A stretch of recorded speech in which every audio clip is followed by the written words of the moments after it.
Alam mo yung pakiramdam na kahit anong tipid mo, hindi pa rin sapat ang kinikita mo?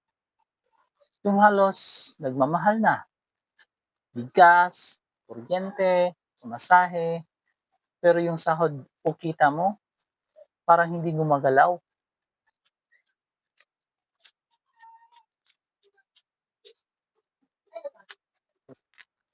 Sa ganitong sitwasyon, marami ang natutuksong mangutang.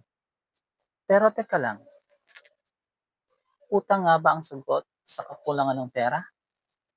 O baka naman ay dagdag na kita? Kaya imbis na umutang, naisip ko na maghanap ng ekstrang pagkakakitaan. At alam mo ba kung ano ang binigay sa akin ni Lord?